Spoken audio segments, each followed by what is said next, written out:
Welcome, District 12 Toastmasters. Today, I'm interviewing William Hagerup. Welcome, William. Thank you very much, Rob. Pleasure to be here.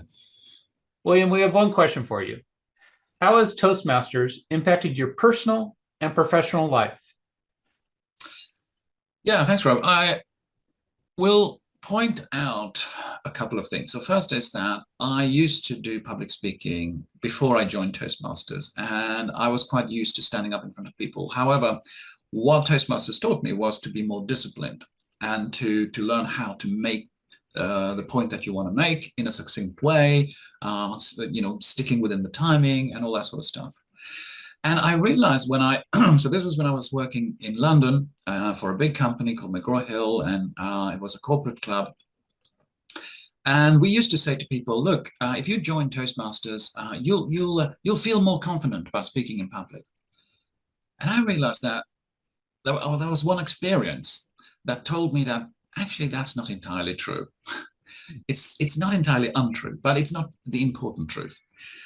And what I discovered was, because there was a couple of people from our company who did a presentation, and the woman who stood up to speak was really confident, but her presentation was rubbish, quite frankly rubbish. Okay, you couldn't see her slides. She spoke too fast and incoherent. You couldn't really grasp it. Then came the second person, a man who was extremely nervous. You could see him shaking and you could hear it in his voice, but his slides were excellent.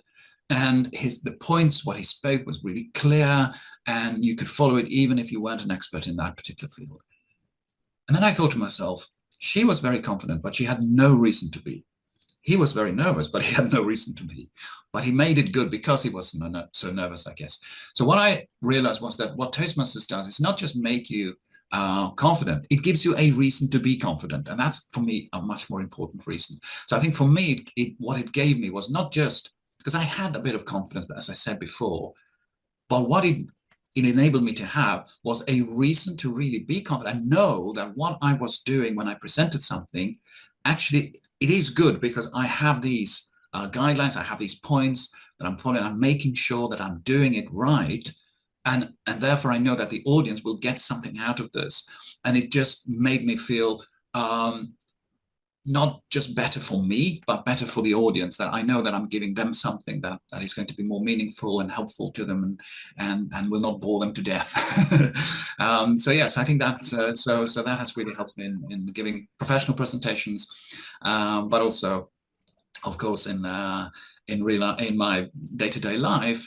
I think what Toastmasters has given me there is actually a great network of wonderful friends and people that I've learned to know. So I think the social aspect is more important for me personally, but professionally, the knowledge of giving a good presentation has been extremely useful. Excellent. What club are you with? I'm with a club which is a bit of a specialist club. It's called 104 London Debaters. It's the first and still only debating Toastmasters club in the United Kingdom. So we started 10 years ago, so we're celebrating 10 years this year. Started by Paul Carroll and another guy who's no longer with the club called George. But Paul is still with us, and he's actually from New York originally. And it's a great club, meets in Victoria in London twice a month. So yeah, look us up on our website, 104londondebaters.club, I think, and please, come as a guest if you're here, or if you're elsewhere, like yourself, Rob, over there in America. You can join our separate online club called 104 Online Debaters. So that's available for anyone, anywhere, the first Tuesday of every month, that is. Thank you, and thank you for this interview today.